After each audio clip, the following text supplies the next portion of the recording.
So this is a letter. What are you going to make me cry when I read this? You might. I did. Boy. But this is really, really cool. I have not seen this. Yeah, this letter is longer. I wanted to pre-read it, and he wouldn't let me. Yeah. But this letter is a little longer than I normally read. But it was so powerful. It was sent to the Come and See Foundation, and they're the ones who obviously you can donate to. We'll talk about that in a little bit. But this is really a really beautiful story, and the reason I wanted you to read it is because it's about obviously the work that we did last year, particularly the Walking in Water. And again, it's about that, how hard it is to do sometimes, but why we do it, why it's worth it. So, all right.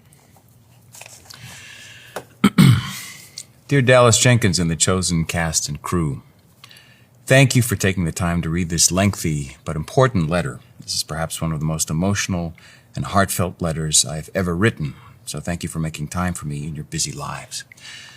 My husband and I love the Chosen series and tell everyone we know about it. We binge-watched season 1 after our pastor and his wife told us about it. We again binge-watched season 2 as soon as it was released. Season 3, however, was a different story. My husband and I recently received a calling to move across the state for a ministry opportunity. He called us to build and open a retreat center for pastors and missionaries and their spouses. Our 3 kids and I relocated back at the end of November, while Luke stayed behind, 2.5 hours away to finish work on our old house and sell it. Because we were apart, we decided to wait to watch The Chosen until the house was sold and we could watch season 3 together in our new home. Fast forward to February 15th. My husband met me for our first OBGYN appointment for our 4th baby. We got pregnant on Christmas Day when he was home at the new house to visit. After several quiet moments of looking at the ultrasound, we were told the baby had no heartbeat. I miscarried that night. I was 9 weeks and 2 days along. 4 days later, my husband was laid off from work. 6 days after that,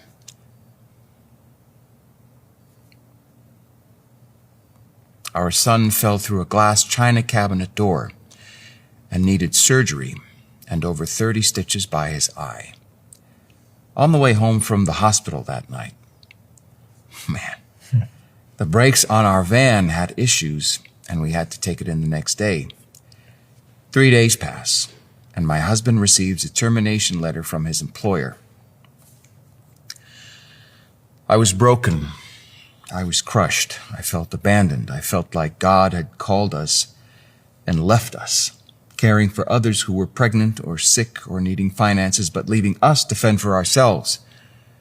I didn't know if we were Job and Satan had picked us as his latest test subjects because we were faithful in following God into ministry, or if we were the fools of Proverbs who had fallen into the way of destruction. I tried to find comfort and hope in Scripture. I read and reread 2 Corinthians 4, verses 8 to 18, Isaiah 53, Psalm 91, Psalm 34, and a myriad of other verses. No matter how much Scripture I read or quoted, he never felt any closer. I longed, ached, yearned to feel my Father's arms around me, my healer, my comforter, protector, provider, peace, joy, hope, but he felt so distant.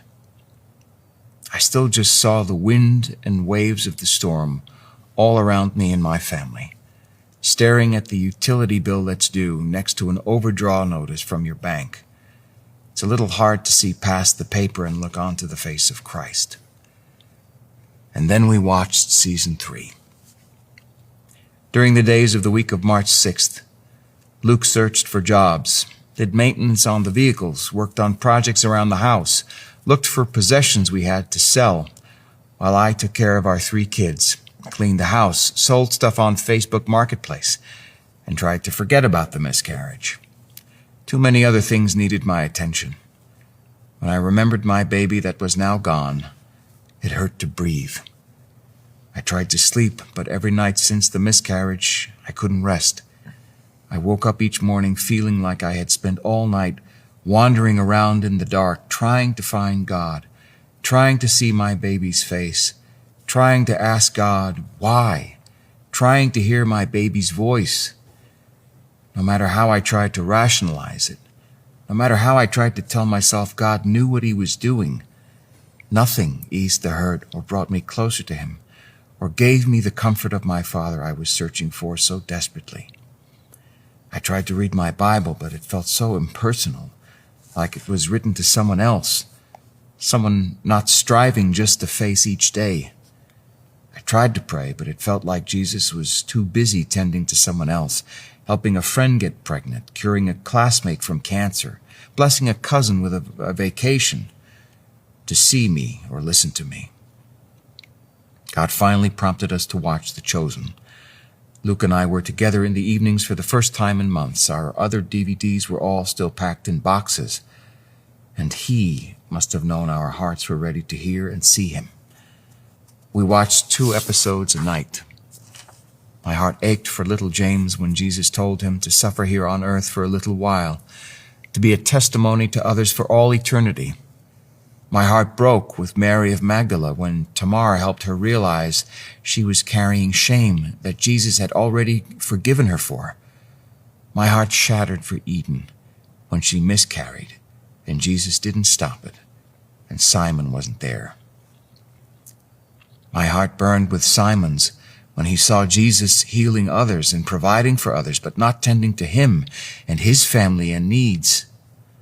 I'm sure there are hundreds, thousands of others in this world who were touched in profound and life-changing ways by this season of The Chosen. But please believe me when I tell you that I think the season 3 finale was written just for me for such a time as this. When I was a child growing up in church, the miracle of Jesus and then Peter walking on water was always my favorite miracle. I couldn't tell you why. It just resonated with me from little on. When we first heard of The Chosen years ago and watched the very first episode and saw Simon Peter the very first time, the first thing I said to Luke about the show was, I wonder how they're going to pull off Peter and Jesus walking on the water. I'm crying now. At a time in my life when I couldn't see or feel God at all in my circumstances, when I thought Jesus had forgotten about me, the Lord's hand had been working and preparing for 25 years in my life for the episode he wrote and presented to me through all of you.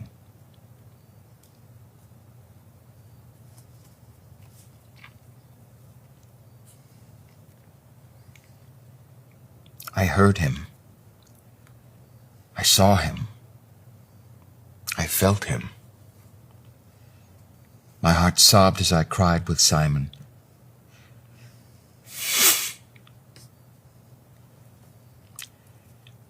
Don't let me go. Don't let me go. Don't let me go. I suddenly went from drowning in the waves of my traumatic life events to being held by Jesus, seeing it from his perspective. Our lives are so very short, like a vapor in light of eternity. God may have me endure 100 trials before I see his face, and he will use each one to reach someone else for his kingdom if I let him. My faith may be as small as a mustard seed, but as long as it is placed in him, that is what matters. He may call me out of my boat of a comfort zone to walk on the waves. As long as I keep my eyes on him, I will rise above them. He will never leave me or forsake me. He has removed my shame as far as the east is from the west, and I have no need to carry even an ounce of it with me now that I am forgiven. God cares for me and hears me and allows suffering to test my faith and share that faith with others who are hurting. I sleep at night now. The opening of Psalm 77, as it was read in the season finale, was how I felt those 3 weeks of sleeplessness. You chose the perfect psalm. That was the psalm my soul needed.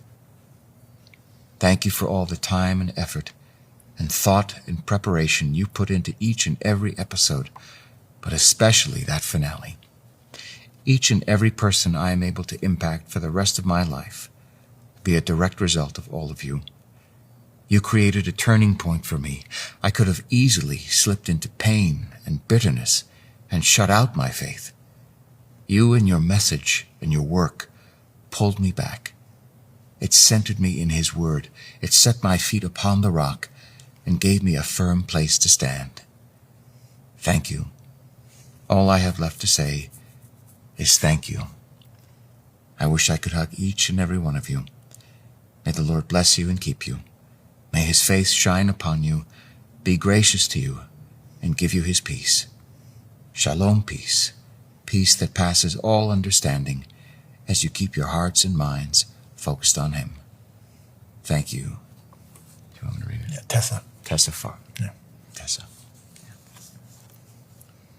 Isn't that awesome?